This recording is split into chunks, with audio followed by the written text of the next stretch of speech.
My daughter-in-law planned to sell my beach house.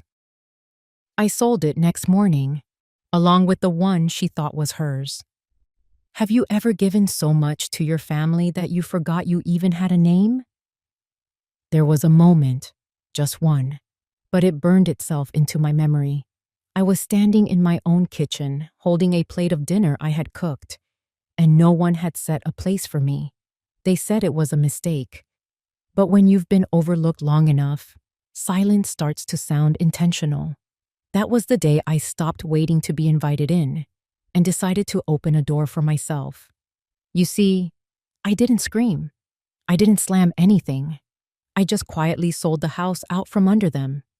And if you're thinking, she what? Stay with me. Because this isn't just a story about real estate. It's about a woman who remembered who she was, long after everyone else forgot. So please, before we go any further, subscribe and stay with me. Because no elder should ever be treated like background noise in their own home. My name is Alberta Quinn. I'm 73 years old, and for most of my life, I believed that being a good mother meant never taking up too much space. I cooked, I cleaned, I held my tongue even when it trembled with truth. I handed down heirlooms and tucked away disappointments. And somewhere along the way, my family stopped asking what I wanted. They just assumed I'd always be there, quiet and convenient. This isn't a sob story. It's a wake-up call. Because one day, I realized that the love I gave so freely was being mistaken for obligation. That's when things started to change. I'm telling you this not because I'm special, but because I'm not. There are women just like me on every street. Maybe one lives next door to you. Maybe she's the one who used to babysit your kids, or who brings banana bread to every church potluck and never asks for a thing in return. And maybe, just maybe, she's quietly being erased in her own home. This story isn't about revenge. It's about respect. It's about waking up from a lifetime of self-sacrifice and asking, what do I want now? So I invite you to lean in close. Not out of pity, but out of recognition. Because if you've ever felt invisible in the place you once built with love, you're not alone. This is my story, but it might be yours too. I used to think the wind from Bar Harbor never changed, until the day it carried my daughter-in-law's plans to sell the house right past my kitchen window. It was subtle. At first, just a voice, too sharp for the sea breeze, floating in from the porch. She was pacing again. I didn't even have to look. I could feel her footsteps through the floorboards. Liquidating beach property, she said into her Bluetooth headset, like she was talking about a pile of unused furniture, not the house I built my life in. I sat still at the kitchen table, tea cooling in my hand, the same chipped mug my husband once drank from, the one with the little blue lighthouse on it. Funny how you hold on to things when people go. The mug, the smell of cinnamon, the sound of the clock ticking louder when the house goes quiet. Behind me, the holiday cards sat in a neat stack, each one addressed, each one never mailed. I'd written them 3 days ago, thinking I'd send them early this year, but I couldn't seem to let them go. Like I knew something was coming that would make the words inside feel dishonest. It's strange how silence tells you more than noise. Caleb didn't say anything at breakfast. He never does when Savannah's around. She fills the air like perfume, something expensive, a little too sweet, and hard to wash off. That morning, I walked into town like I always did. The wind bit my cheeks, and the sun barely made it over the edge of the horizon. Bar Harbor was quieter than usual, like the whole town was holding its breath. Leaves gathered in wet piles near the curb. The smell of salt mixed with old pine needles reminded me of Thanksgiving long gone, when Caleb was little, and my husband still fixed everything with duct tape and a joke. At the Bay's Edge Cafe, Chloe greeted me with her usual smile.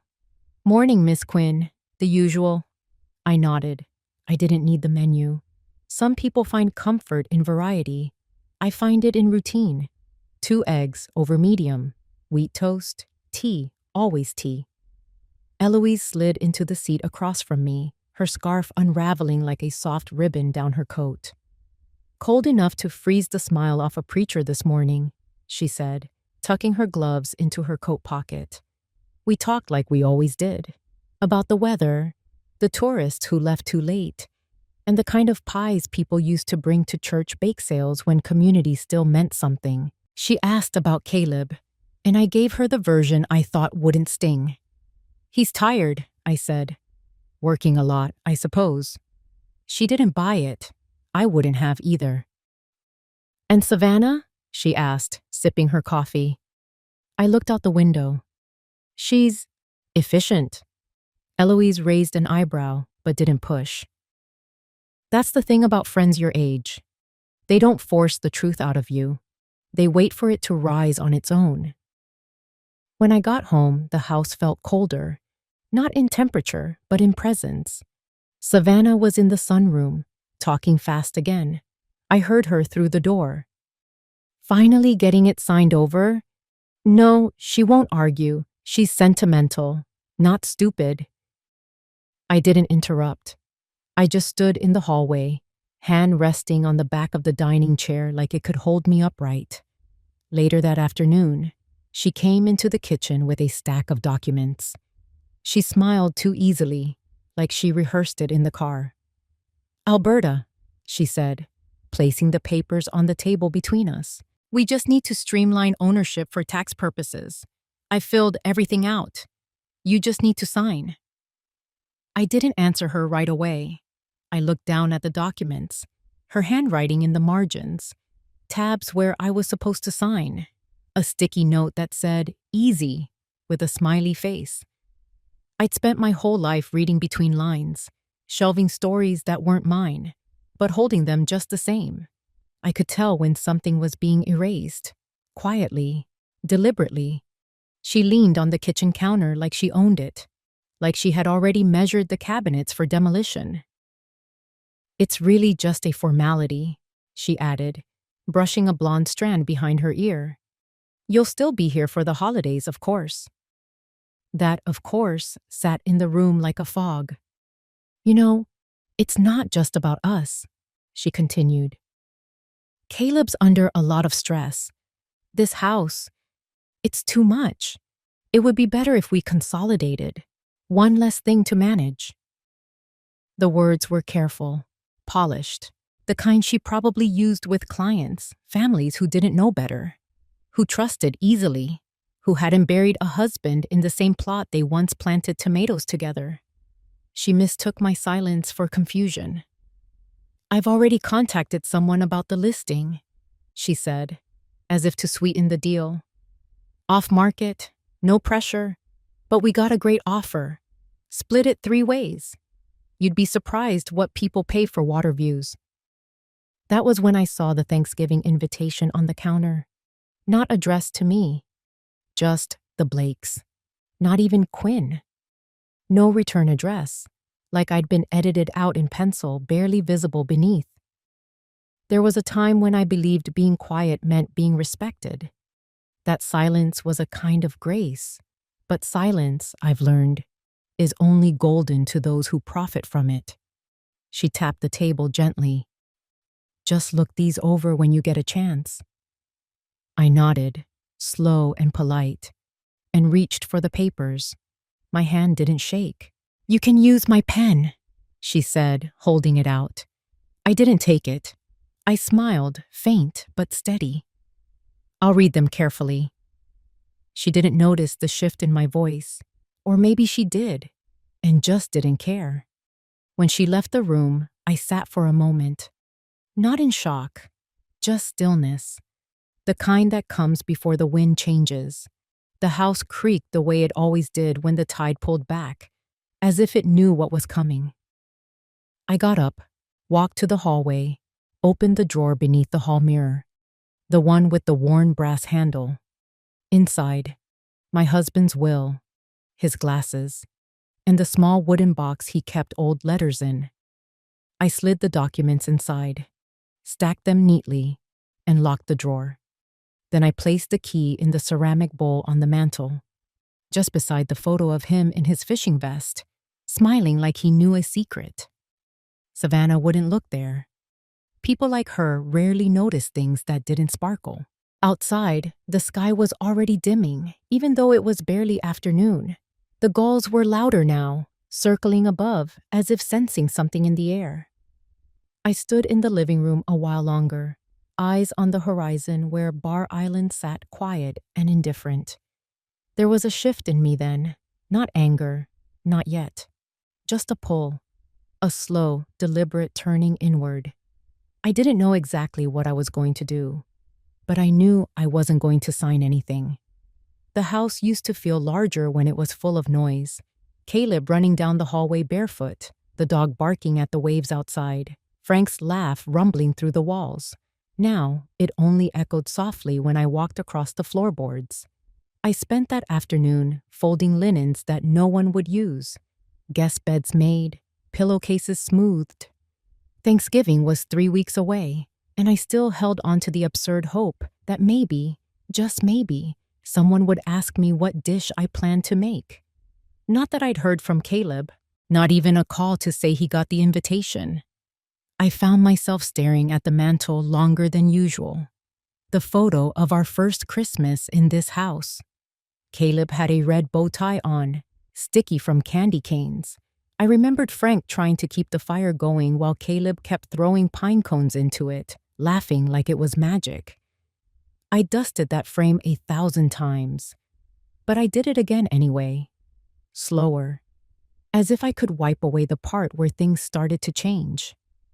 Outside, I saw Eloise out front, pruning her shrubs in that old yellow windbreaker she wore every year since 2012. I opened the window just enough to hear her hum something that sounded like Patsy Cline. I nearly called her, but something in me hesitated. Maybe I didn't want to say it aloud just yet. Maybe naming it would make it real. That my daughter-in-law thought she could erase me with a line on a form. I closed the window, put the kettle on. The whistle pierced the room like it was scolding me for being so still. Later, I sat on the porch with a blanket over my knees, the cool air sharp with salt. I watched a couple stroll the beach hand in hand, their dog bounding ahead of them. They looked like they belonged in one of Savannah's glossy brochures. Sunlight hit them just right. I wondered if they had parents, or if they had already turned their parents into paperwork. A breeze lifted the corners of the papers still on my kitchen table. I didn't rush to catch them. Let them flutter a little. Let them feel unstable. It was strange how easy it was to vanish in your own life, to be present, but out of frame. That night, I stayed up later than usual, rereading one of the old mystery paperbacks Frank used to love. I couldn't tell you the plot. I just liked the way the pages sounded when I turned them, like proof I was still here, still choosing. You can't misplace a deed, not when someone else has already made a copy. The folder was back in my lap again, same smooth edges, same yellowing paper I'd handled 12 times. But this time, I noticed something new, a faint smear of lipstick on the edge of one corner. Not mine. A week had passed since Savannah slid those pre-filled forms across the table like she was offering a free trial I could cancel later. She hadn't mentioned them again, but she didn't have to. The air in the house had shifted. My coffee cup had been moved from its usual spot in the cabinet. The family photo on the stair landing, the one where Caleb was still missing his front tooth, had vanished. Savannah called a household finance meeting Tuesday morning. Not with me, of course. I only knew it was happening because I walked past the closed den door and heard her explaining deductions and market value to Caleb like she was reading off a cue card. They were there for an hour. I baked pumpkin muffins just to have an excuse to walk by twice. No one asked me in.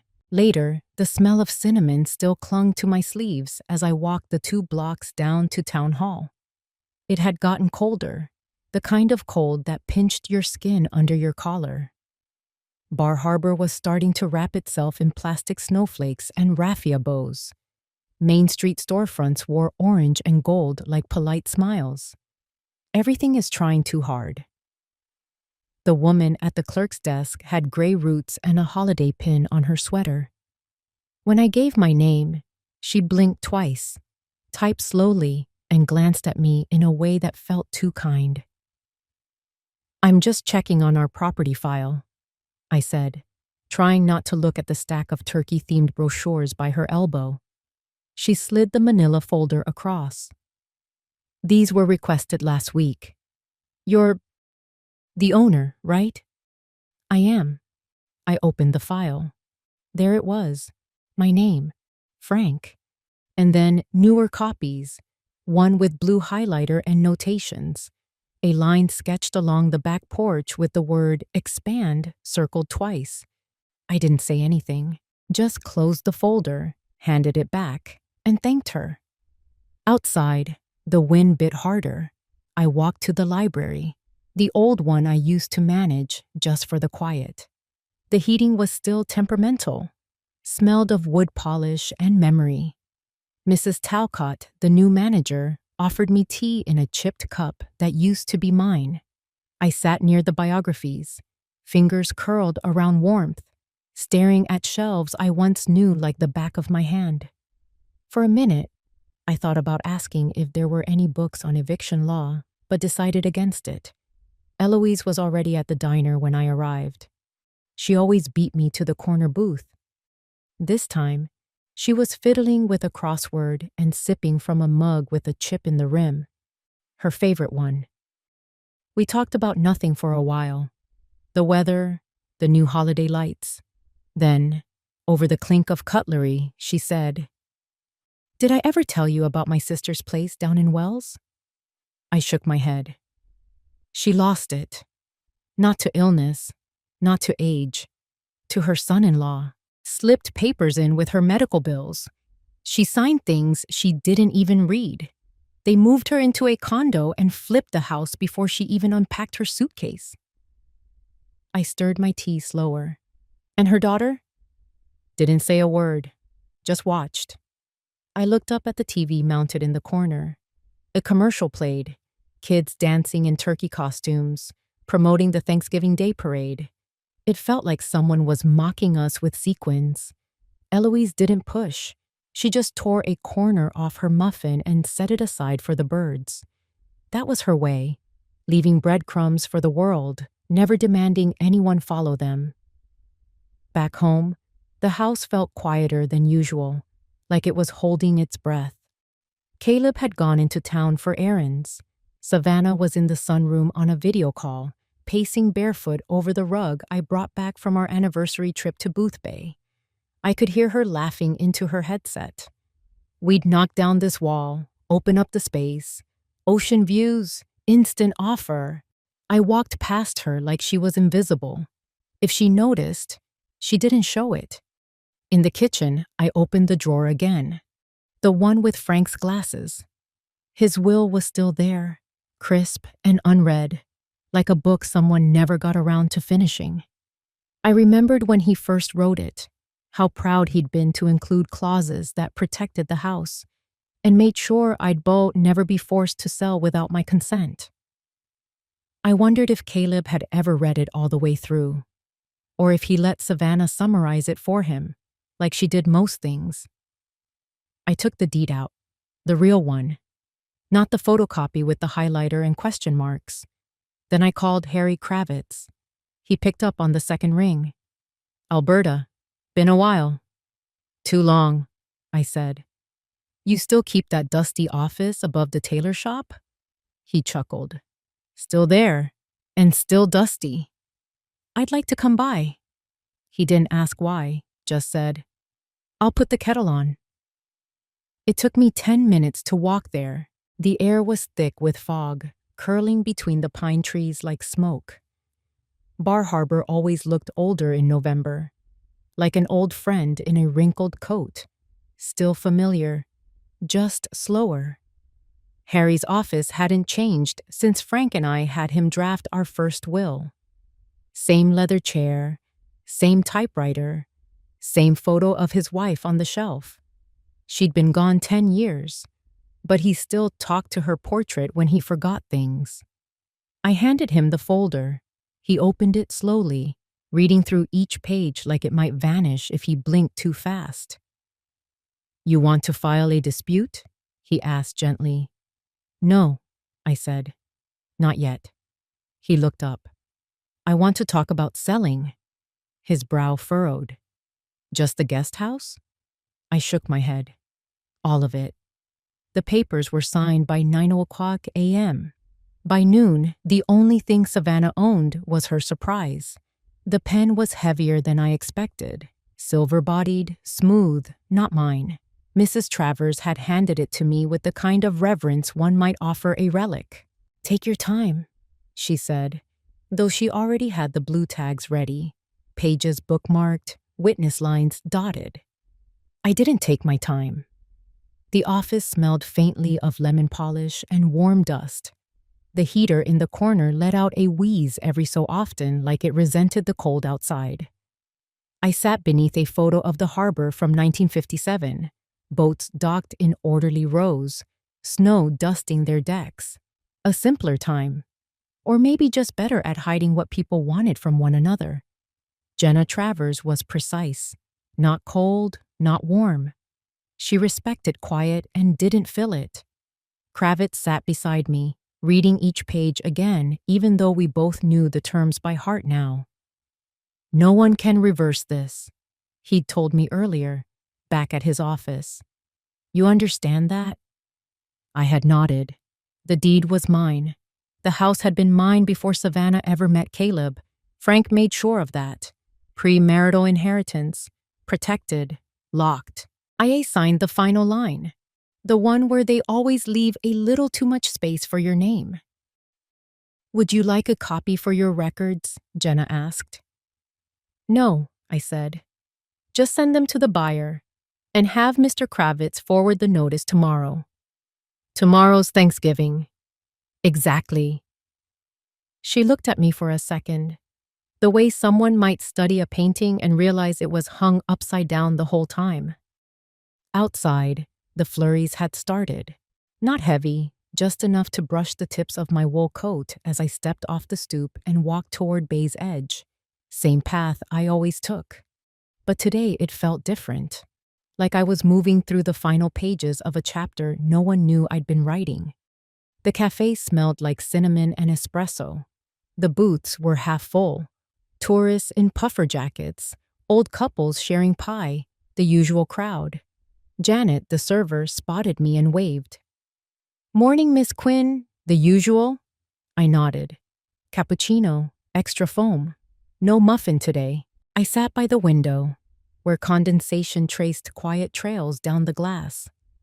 Across the street, Maine was dressed in autumn, hay bales, scarecrows, orange string lights blinking softly in the fog. I watched people pass, gloves tucked under arms, shopping bags bumping hips. I didn't feel triumphant. That wasn't the right word. I just felt level, like the floor under me had steadied. Savannah had mistaken silence for surrender. She always did. I finished my coffee slowly. The foam had settled, leaving faint rings along the inside of the mug. I traced them absently with my finger. Across the room, a young couple argued in whispers. Something about missed flights, rental cars, mashed potatoes. I barely noticed. My eyes kept drifting toward the door, watching each person walk in with that mix of cold breath and tired cheer. It was almost noon when I saw her. Savannah didn't storm in at first. She moved fast, yes, but not enough to cause a scene. Not yet. She was holding something white and stiff in her hand. A long envelope, corner crumpled. Her coat was unzipped, hair wind-blown, mouth tight like she'd bitten down on a lemon and forgotten how to let go. She spotted me before I even had a chance to pretend not to see her. Her boots struck the tile hard. 1, 2, 1, 2. She reached the table and slammed the envelope down. "What the hell is this?" I looked up, met her eyes, and smiled gently. It's a receipt. She didn't sit, just stared, blinking once, then again, like trying to find words inside her mouth, but choking on every one of them. The cafe had fallen silent. Janet paused mid-pour behind the counter. Someone dropped a spoon. I didn't take anything from you, Savannah, I said, voice steady. I just took back what was always mine. Her eyes narrowed. You blindsided us. No, I said. You stopped seeing me. That's different. She opened her mouth again, but nothing came. Just that breathy sound people make when they run out of clever. She turned to leave, quick, sharp, but then paused when the door swung open again. Eloise stepped in, brushing snow off her shoulders. She took one look at Savannah's face, then at me. Happy Thanksgiving, Alberta, she said brightly. Looks like you finally gave yourself a gift. The snow kept falling in fine, slow flakes, as if the sky itself couldn't decide whether to commit to winter or keep pretending it was still autumn. I sat there long after Savannah left the diner, her perfume still hanging like static in the air behind her. The envelope she'd slammed onto the table still sat near my empty cappuccino cup, unopened and untouched. I didn't need to read it again. I had lived every line of it in my head a dozen times over the last week. Outside, the wind stirred the corner of Main Street, brushing Thanksgiving banners against lampposts and rustling the brittle wreaths in store windows. Bay's Edge Cafe had quieted again, the lunchtime crowd tapering off. Eloise had left with a warm smile and a glance that told me she knew more than she said. She always did. That kind of knowing didn't come from gossip. It came from years, from surviving more holidays than you care to count, from losing things that mattered and learning not to flinch when something else slips away. I didn't go home right away. I walked, not fast, not anywhere in particular. I just let the cold nip at my cheeks and creak in my knees, let my boots find the old sidewalk lines I used to trace with my son when he was 5 and thought dandelions were magic. The town hadn't changed much, not physically, but the spaces felt more hollow now, like a picture someone had drawn in too much detail and then erased the people out of. Everywhere I looked, Thanksgiving crept into corners, paper turkeys in the pharmacy window, canned cranberry sauce stacked like ammunition at Grover's Market. I passed the library, the one I used to run to, the one where I shelved books by heart and knew which teenager was pretending to research and which one was hiding from their parents. The lights were on. Through the frosted glass, I could see Mrs. Bell, the new librarian, fussing with a display. I didn't go in. That part of my life was folded, packed, placed high on a shelf. Sometimes I miss it. Sometimes I didn't. I found myself at the town pier, the wind sharper now, cutting through the wool of my coat like a whispered dare. From here, I could see the outline of Bar Island and the shoreline that once held everything I'd worked for. The house, the guest cottage, the tiny shed that once doubled as a writing nook when Harold thought he had a novel in him. All gone. Sold, but not lost. Loss is when someone takes something from you.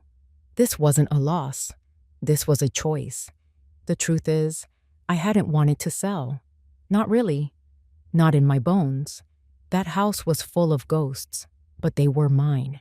The click of Harold's slippers down the hall. The smell of burnt coffee when Caleb tried to make breakfast for my birthday that year. We had no money but plenty of hope. I wasn't letting go of memories. I was letting go of their misuse, of their rebranding as leverage in someone else's game. The beach house wasn't home anymore. The minute Savannah started calling it an asset, it became something else, a prize, a transaction, something she felt entitled to manage, reshape, flip for more than she ever put in. That's when I knew it had to go, because no one who ever truly lived in that home would call it inventory. I thought of Caleb, not with bitterness, but with the dull ache of old bruises that weather can still find. He hadn't fought for me, hadn't even looked up when Savannah passed the forms across the table. Maybe he thought I was too old to fight back. Maybe he didn't think at all. Maybe, like me once upon a time, he thought being quiet was the same as being kind. But I was learning, belatedly, stubbornly, that silence doesn't always serve kindness. Sometimes it only serves convenience. When I finally turned back toward my temporary rental, a small cabin just beyond the edge of town, I felt lighter, not triumphant, not vindicated, just intact, still me. Not the version Savannah tried to redraw in pencil, light enough to erase, but the full inked one, curled pages and all. Tomorrow was Thanksgiving. I didn't know what that meant this year. There wouldn't be turkey at the old table, or cranberry sauce in the little glass bowl Harold insisted on using, but maybe there would be quiet, maybe even peace, and maybe, just maybe, I'd bake a pie. Not because anyone expected it, but because I could. Because the deed was done. And I was, for the first time in a long while, mine again. Savannah always said the beach house had good bones. I suppose that's why it hurt more when she realized she'd never live in it. Thanksgiving morning came in quiet, like it knew better than to announce itself too loudly. The mist rolled low over Bar Harbor, softening the lines of rooftops and wreaths that had appeared overnight. Bells from the small church downtown echoed gently through the fog, spaced wide enough to feel like breathing. I had already been up for hours, sipping lukewarm coffee in the lounge of the little inn I checked into 2 nights ago. No one else had stirred yet. The fire in the hearth gave off more light than heat, and I didn't mind. I wasn't cold anymore. From the window, I could see the edge of the guest house, just a glimpse between pine branches and a crooked fence that still hadn't been fixed. It looked smaller from a distance, more fragile, like a painting of something that had once been real. The Boston couple hadn't moved in yet, but the locks had been changed, the furniture cleared out, the garage swept clean of the items Savannah once stored like claims to territory. What was left behind was simple, quiet. Around 9 a.m., my phone buzzed on the table beside me. I didn't answer right away. I let it ring once, then twice. On the third buzz, I picked it up. "Mom?" Caleb's voice came through with a stammer of wind on his end. Are you home?" I didn't say yes or no. I just waited. We came to get some things from the guest house. Savannah said she left some boxes. But the door," he paused. "It won't open." I sipped my coffee slowly. "That's because it's not ours anymore, Caleb." There was silence. The kind of silence that stretches like rubber, taut and awkward, waiting to snap. "You sold it?" "Yes. But you didn't say anything." "I didn't think I needed to." I let my words land like a feather on stone. Soft but definite. He didn't speak again, just the faint rustle of him shifting the phone from one hand to the other. "She's upset," he finally said, low and half apologetic. "She thought we had time." Savannah thought a lot of things. I didn't wait for more. I ended the call gently, the way you'd close a book that no longer belongs on your nightstand. It didn't matter what she thought. Not anymore. By noon, I walked back to Bay's Edge Cafe. I knew Savannah would come. She didn't do silence well, and she especially didn't do surprise. Sure enough, when I opened the door, she was already seated by the window, stirring a cup of coffee she hadn't touched. Her eyes met mine like a flint meeting stone. "You made your point," she said flatly. "I didn't come to make a point," I replied. She scoffed. "You went behind our backs, sold everything out from under us." "And for what?" "For peace," I said. She laughed, a bitter, sharp sound that didn't reach her eyes. You think this is peace? You just destroyed any chance we had of rebuilding, of growing the property. I sat across from her, careful not to match her tone. You can't lose what was never yours. Her jaw tightened. Outside, a man across the street paused with a box of bakery goods, watching us through the window. I wondered if he knew who we were, if he knew the story, or if he simply recognized a storm when he saw one. You're ripping the family apart, she hissed, louder now. I leaned forward, steady. The rot was there long before the boards came up. Her face went pale, not with rage this time, but with something closer to disbelief. Like I'd used a word she didn't expect me to know. She stood suddenly, chair legs scraping loud against the floor. Her exit was fast, but not unnoticed. A couple seated by the counter turned to watch, eyebrows raised. A man in a beanie whispered something to his wife. I remained still, composed. Just a woman having coffee on Thanksgiving, alone but not lonely. When the bell above the door jingled again, I looked up expecting silence to follow. Instead, Eloise slipped inside, cheeks pink from the cold, hands wrapped around a small tin of cookies. She smiled as she reached my table, but didn't sit. You did what most of us wish we had the courage to do, she whispered, resting the tin beside my hand. Then she walked off toward the counter, ordering tea like it was any other day. I sat for a long while after Eloise left, watching the snow start to fall. Just a dusting, the kind that didn't stick but lingered long enough to remind you winter was already here, even if no one had bothered to say so. The tin of cookies sat untouched on the table. I wasn't hungry, not really, but I appreciated the gesture. She'd always known when someone needed a hand without asking for one. A part of me expected Savannah to return, to come back through the door, slamming it this time, and demand answers she already had. But she didn't. Maybe for once, she realized there were no more words that could bend me. I stepped out into the cold air, pulling my coat close, the wool heavy but comforting on my shoulders. The streets were mostly empty, save for a few bundled-up couples walking dogs and the occasional child dragging a red wagon too big for the sidewalk. Everyone seemed to have somewhere to go, everyone except me, and I was oddly at ease with that. Instead of returning to the inn, I took a detour past the old house. From the sidewalk, I could see faint shadows moving inside, contractors perhaps, or maybe the new owners were already painting over the past. I didn't slow down. There was nothing left for me in those walls.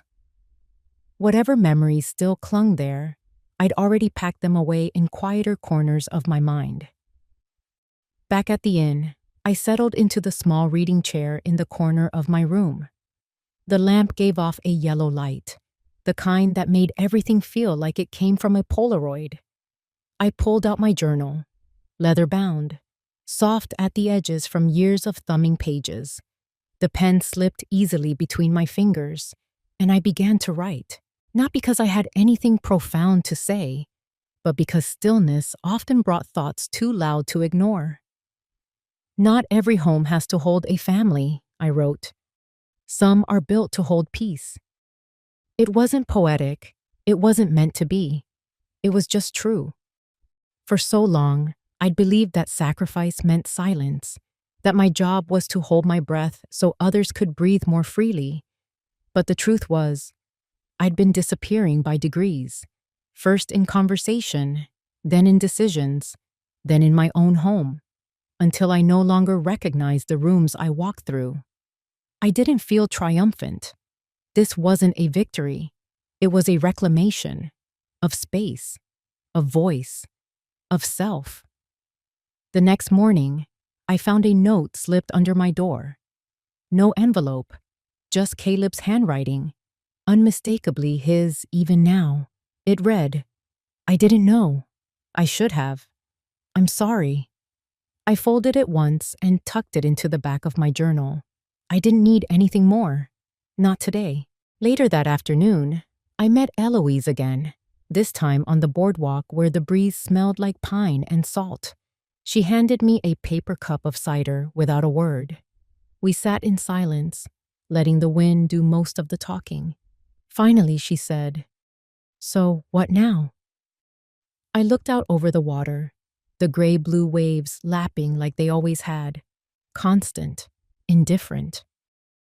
"I don't know," I admitted. "Maybe I'll rent a place in town. Maybe I'll move closer to my cousin in Vermont. Or maybe I'll just stay here until the snow thickens and tells me it's time to go." She nodded like that made all the sense in the world. Whatever came next, I knew one thing for certain. I wouldn't wait for someone else to make the decision for me. That door, the one Savannah had always dreamed of unlocking, would never open for her, but I had found one of my own. And this time, I had the key. He showed up with no flowers, no gifts, just the look of a man who finally saw the price of silence. The knock on the door was softer than I expected. Not hesitant, exactly, just restrained, like someone unsure if they still had the right to knock at all. I had just pulled the cranberry compote from the fridge, the smell of cloves and orange peel still clinging to my hands. Outside, the evening was setting in, the kind of dim golden hour where the light made everything look gentler than it was. I opened the door, and there he stood. Caleb looked older than the last time I'd seen him. Older than 38, at least. His face had that washed-out quality of a man who hadn't slept properly in weeks. His jacket was wrinkled at the collar, and he was clutching a set of car keys like they might keep him grounded. "Hi, Mom." 2 words, heavy enough to drop an anchor in the middle of my living room. I didn't say anything at first, just stepped aside and nodded for him to come in. He hesitated only a second, then walked through the doorway like someone returning to a childhood home that no longer quite fit. I had set the table for one, not out of bitterness, just a habit. A single plate, a fork and knife, a glass of cider that was still cool to the touch. On the stovetop, cornbread warmed slowly in a cast-iron pan, and the sweet potato casserole had just come out of the oven, browned perfectly along the edges. He noticed the table, then looked at me. I didn't mean to interrupt. "You didn't," I said, moving past him to the kitchen.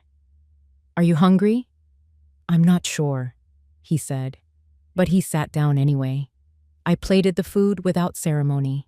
2 portions, no extra garnish, just what he used to like. The kind of dinner that said, "I remember."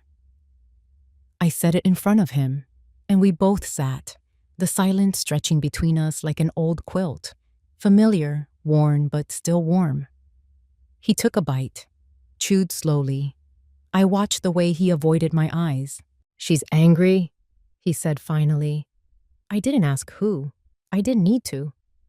"I figured," I replied. "She said you blindsided her." "She thought the house was hers," I said, lifting my fork.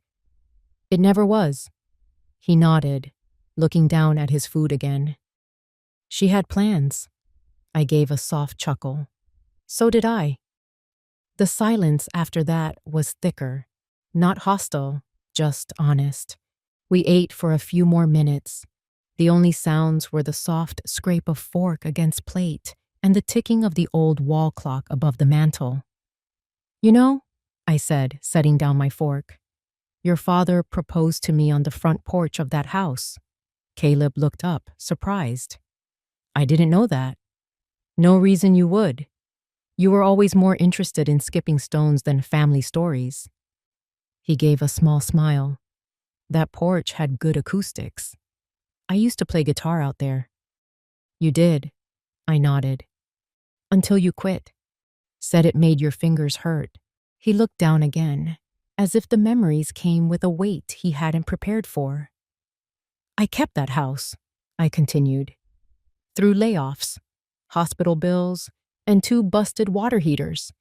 3 jobs, Caleb. Library during the day, temp work at night, tutoring on weekends. He didn't respond. I leaned back slightly. I'm not telling you that to make you feel guilty. I'm telling you because no one else ever knew. Not really. Your father worked hard, but when he got sick, it all came down to me. I should have asked more, he said quietly. You were busy building your own life. That's what kids are supposed to do. He looked up, eyes wet, but not spilling. You always made it look so easy. I didn't. You just weren't looking. That settled between us like dust. I reached for the cranberry compote, spooned a little onto his plate. He used to hate it as a kid. Now, he didn't protest. The heater hummed in the corner. Outside, I could hear the faint sound of someone dragging their trash bin to the curb. Life went on, as it always did, even when everything inside a home had shifted. He didn't speak again for a long while, just ate. Slowly, the way someone eats when they don't want to finish because they don't know what comes after. When he finally pushed his plate slightly forward, he looked up at me. Really looked. For the first time in what felt like years. I didn't know you were still working weekends back then. I didn't talk about it. But you shouldn't have had to do it alone. Sometimes we don't get to pick the load. Just how we carry it. He rubbed a hand over his face, like trying to erase something only he could see. I let her talk me into things, he admitted. Things I knew didn't feel right, but I didn't want another fight. I thought, if I keep the peace, everything else will follow. That's a dangerous kind of silence, I said. It builds up, grows teeth. He nodded, the gesture slow, deliberate. She said you never really accepted her, that you wanted to keep everything yours. I leaned back in my chair, folding my hands together. I accepted that you loved her. That was enough. But loving someone doesn't mean letting them rewrite your past or your future. His throat bobbed as he swallowed. She said the house was a burden, that it needed to be modernized, flipped, sold to someone who appreciated its potential. I raised an eyebrow. And you believed that? He didn't answer. Maybe that was enough to answer. The silence wasn't as thick now, just quiet. Like the kind that lingers after truth has been spoken aloud and left to settle in the room. I saw the deed, he said softly. Your name only, always was. Yes, I should have read it, should have asked questions. Maybe, but you didn't. And now we're here. He stood then, walking slowly to the window. Outside, the street was empty. A few porch lights flickered on, yellow glows against the falling dusk. Somewhere down the block, a dog barked once, then went quiet. I don't know what to say to her, he murmured. That's not my burden to carry. He turned, leaning against the frame of the window. You think she ever cared about the family? I think she cared about what the family could get her. He exhaled, the sound rough, full of things too tangled to name. And me? I think you got tired of choosing, so you stopped choosing at all. He didn't argue, just nodded. I rose, went to the kitchen, pulled out 2 Tupperware containers. I filled one with sweet potato casserole, the other with cornbread, labeled them both, pressed the lids shut with the ease of a ritual I hadn't realized I missed. When I handed them to him, he looked surprised. For later, I said, like old times. His fingers brushed mine as he took them, cold from the window, but still warm underneath. At the door, he paused. I looked back at the table, the half-empty plates, the single candle I'd lit out of habit more than atmosphere. I remember when we used to decorate the porch together, he said. You let me hang the lights, even though I always tangled them. You were so proud when you finally got them straight one year, I said. You insisted we keep them up until February. He laughed softly.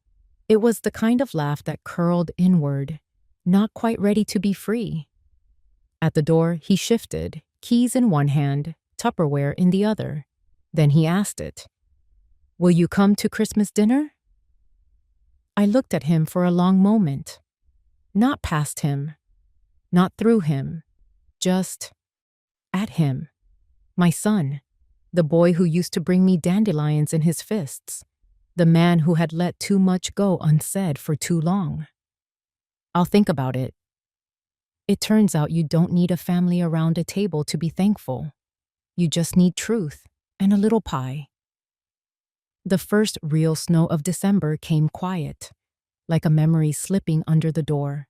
From my window at the modest rental on Harbor Street, I watched the roofs collect a thin layer of white. It didn't stay long. Bar Harbor snow never does. But it was enough to soften the sidewalks, enough to hush the town.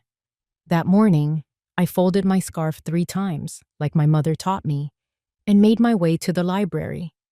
The winter book circle met in the back reading room, a space that used to house the microfiche reels.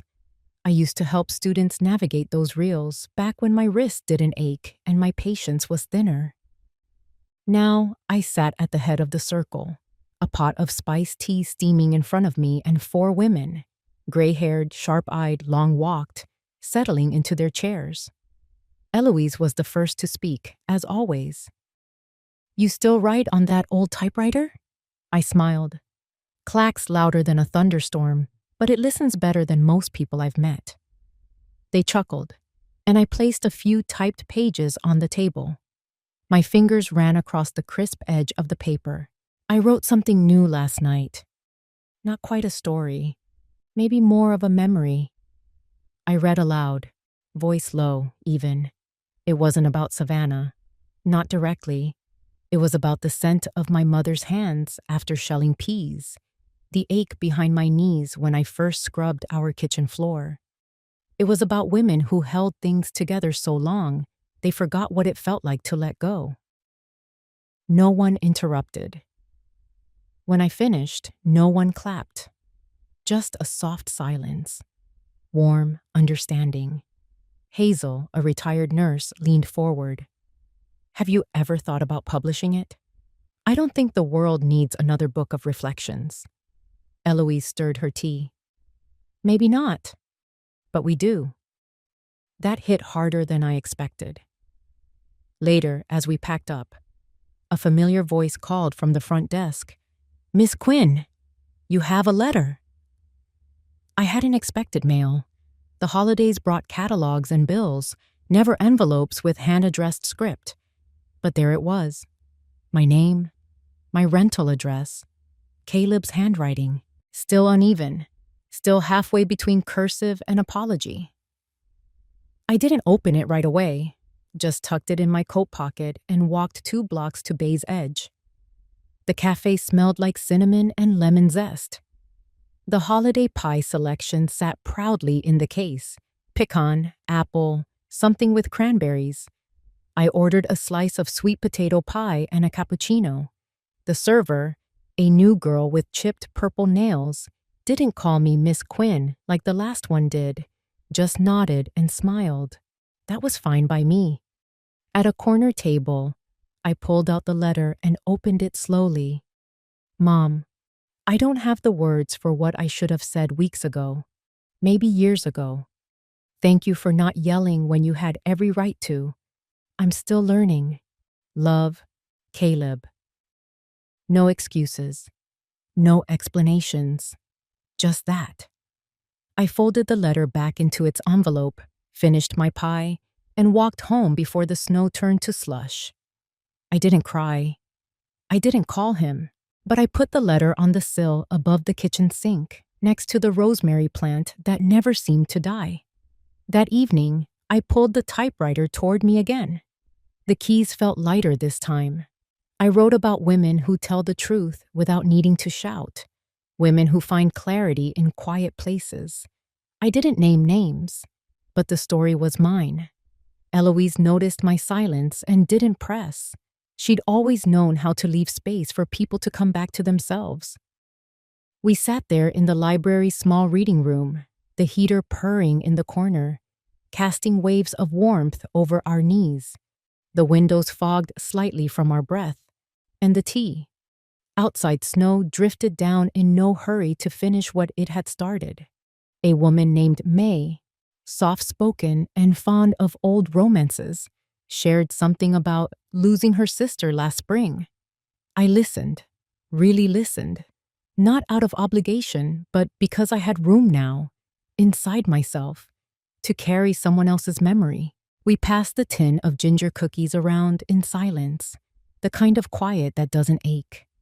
I looked around that circle of women, all with silvering hair and tired but determined hands.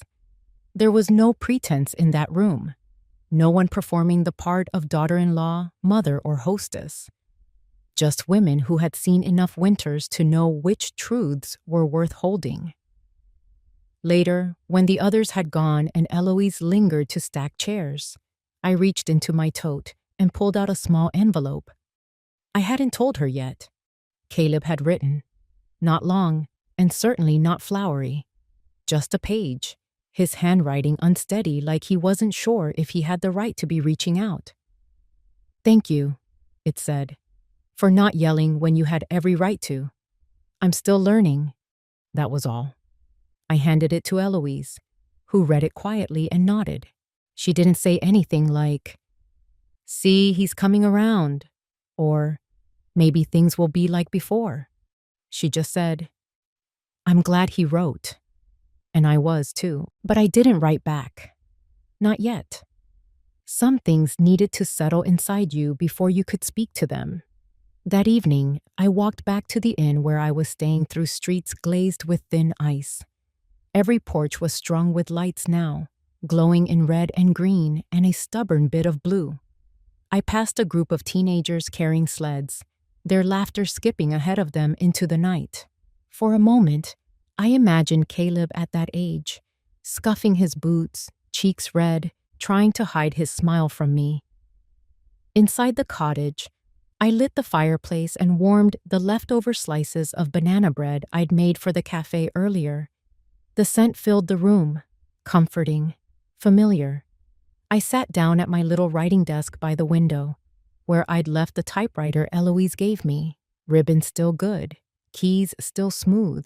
I placed fresh paper in it, rolled it in, and paused. It wasn't that I had something urgent to say. I just knew that I could say it now, that the voice I'd spent years muffling in politeness, in sacrifice, in maternal duty, was still here. A little older, a little wiser, and no longer willing to fold into the corners of other people's decisions. I typed a single line. This isn't a story about a house. It's about the woman who learned to live outside it. Then I folded the paper neatly and placed it beside the others in the folder marked Winter Notes. I didn't know if it would ever become a book, maybe just a collection of thoughts for no one but myself. But that was enough. Outside, the snow kept falling, not heavy, just steady, the kind of snow that stuck and softened everything it touched.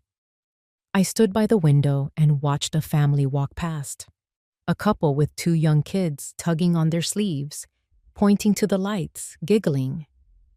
I didn't feel envy, only calm. For a long time, I believed that family meant keeping quiet, giving way, making room even when there was none left for you. But now I know. It's not blood or obligation that keeps you warm in the coldest months.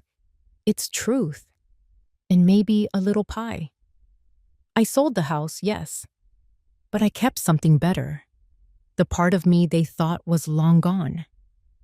They say peace is quiet, but I've learned it's more than that. It's the way your breath slows when you know no one's rushing you anymore. The way coffee tastes different when you're not swallowing bitterness with every sip. Since selling the house, life has softened in the best possible ways. I wake up early, just like always. But now the silence feels like mine. No footsteps stomping above me. No clatter of plans being made behind closed doors. Just the hum of the kettle, the rustle of pages, and the occasional squawk of a gull far off near the shore. I rented a little place not far from the library. 2 rooms, 1 porch, a creaky screen door that swings just right in the wind. The landlord is a widower named Frank, who leaves me apples from his orchard every week and says I remind him of someone who once read too many books. He's not wrong. The first snowfall came early this year. I watched it settle gently on the railings outside as I typed the last line of a new essay. The typewriter Eloise gave me hums like an old friend with secrets. Funny how reclaiming something as simple as your voice can feel like planting your feet in fresh earth. On Wednesdays, I host the Winter Book Circle down at the library. It's not fancy, just a few of us women, most over 60, some over 70, gathering with thick cardigans and thermoses of tea. We read stories, some fiction, some memoir, and now and then, I read something of mine. They listen with eyes that see more than words. Sometimes they nod. Sometimes they just hold my hand after. That's all I need. Savannah left town, or so I hear. No farewell, no fireworks, just gone. Caleb still lives here, though. We don't talk often. But now and then, a letter arrives. Always handwritten, always short. The last one said, "I'm trying to be the kind of man who notices when people stop smiling." That's something, I suppose. Growth often starts where guilt leaves off. But this story isn't about them, not anymore.